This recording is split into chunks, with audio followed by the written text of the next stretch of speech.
Bismillahirrahmanirrahim. Assalamualaikum warahmatullahi wabarakatuh. Innal hamdalillah nahmaduhu wa nasta'inu wa nastaghfiruh wa na'udzu billahi min shururi anfusina wa min sayyiati a'malina. May yahdihillahu fala mudhillalah wa may yudhlil fala hadiyalah. Asyhadu an la ilaha illallah wahdahu la syarikalah wa asyhadu anna Muhammadan abduhu wa rasulullah. Anak-anakku kelas 10 IPA yang Ustaz cintai, alhamdulillah pada hari ini kita bisa belajar walaupun lewat online, tapi kita tetap bersyukur kepada Allah Subhanahu wa taala dengan segala nikmat yang begitu sempurna, kesehatan, kesempatan, juga kita berada pada sunnah. Itulah kenikmatan yang tidak bisa kita ukur dengan nilai materi dunia, tetapi Masya Allah itu kenikmatan yang sangat besar sekali. Anak-anakku yang Ustaz cintai, insya Allah pada hari ini kita akan belajar kimia dengan materi tentang teori atom. Antum pernah mendengarkan namanya bom atom? Saya yakin bom atom, apalagi kalau antum baca sejarah, kedahsyatannya pernah dibuktikan oleh Amerika ketika Perang Dunia Kedua. Yang jadi korban adalah negara Jepang, di mana dua kota, yaitu kota Hiroshima dan Nagasaki, luluh lantak dengan kedahsyatannya yang namanya bom atom. Apa itu atom? Secara sederhana, maka atom didefinisikan adalah bagian terkecil dari suatu unsur. Saya ulangi, atom adalah bagian terkecil suatu unsur. Saking kecilnya, maka atom tidak dapat dilihat langsung oleh mata, tetapi dapat dibuktikan dengan alat yang canggih, ya, namanya seperti mikroskop, ya, mikroskop yang dengan kemampuan pembesaran beberapa juta kali lipat, ya, pembesarannya, dengan mikroskop yang bisa memperbesar beberapa juta kali lipat. Sama aja dengan virus. Virus itu ada, ya, virus seperti sekarang yang heboh, ya, virus corona itu ada dan dapat dibuktikan, tetapi saking kecilnya tidak bisa dilihat dengan mata. Atom lebih kecil lagi daripada virus, tetapi nyata adanya dan sudah terbukti kedahsyatannya atom berupa bom atom yang telah meluluhlantakkan kota di Jepang, dua kota di Jepang. Kembali ke pokok bahasan, Ustaz sudah jelaskan secara definisi adalah atom bagian terkecil dari suatu unsur. Apa itu unsur? Nanti ada pada pokok bahasan yang lain, yaitu tentang unsur, senyawa, dan campuran. Sekarang kita fokus kepada atom. Kita ingat waktu antum di SMP atau di sekolah dasar di SD, ya, pernah belajar apa yang namanya tata surya. Bagaimana matahari sebagai pusat tata surya, di sekitarnya ada yang namanya planet. Planet juga memiliki yang namanya satelit, kan? Anda bayangkan bagaimana posisi matahari dengan planet-planet yang berada di sekitarnya. Bayangkanlah matahari dengan planet yang berada di sekitar matahari. Begitulah juga dengan atom. Atom juga memiliki struktur. Kalau Anda membayangkan matahari sebagai pusat tata surya, maka pada atom juga ada yang namanya inti atom.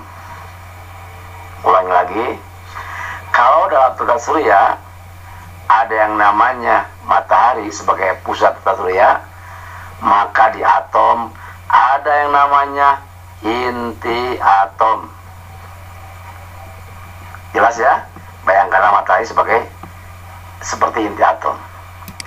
Kembali ke tata surya. Di luar matahari, maka beberapa planet beredar pada tiap-tiap orbit sambil mengelilingi matahari.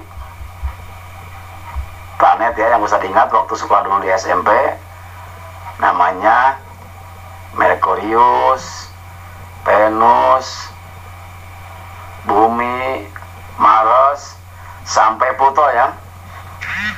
Maka di dalam atom ada yang namanya elektron. Elektron keberadaannya seperti planet-planet di sekitar matahari. Jelas ya? Bismillahirrahmanirrahim. Yang beredar mengelilingi inti atom. Pertanyaannya, apa yang ada pada inti atom?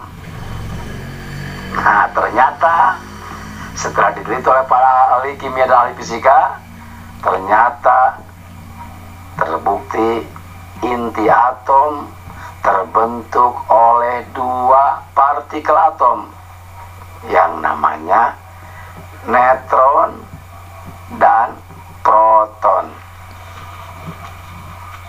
Sudah paham ya, insya Allah ya? Sehingga bisa Ustaz simpulkan bahwa partikel atom ada 3. Apa saja?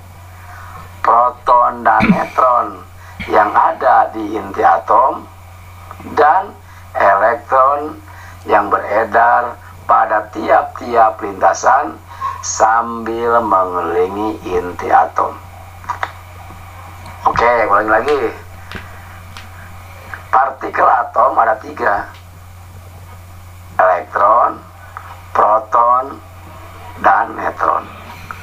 Kalau disingkat, elektron adalah dilambangkan dengan huruf E kecil. Proton dilambangkan atau simbolnya adalah huruf P kecil. Dan neutron simbolnya adalah huruf N kecil. Oke, kita sekarang sudah paham bahwa partikel atom ada 3. P, N, E. Proton, neutron, elektron. Insya Allah saya yakin, Ustaz yakin antum sudah bisa memahami apa itu atom. Sebutkan partikel atom. Oke, lanjut ya. Antum masih ingat atau bayangkan sebuah batu baterai merek ABC?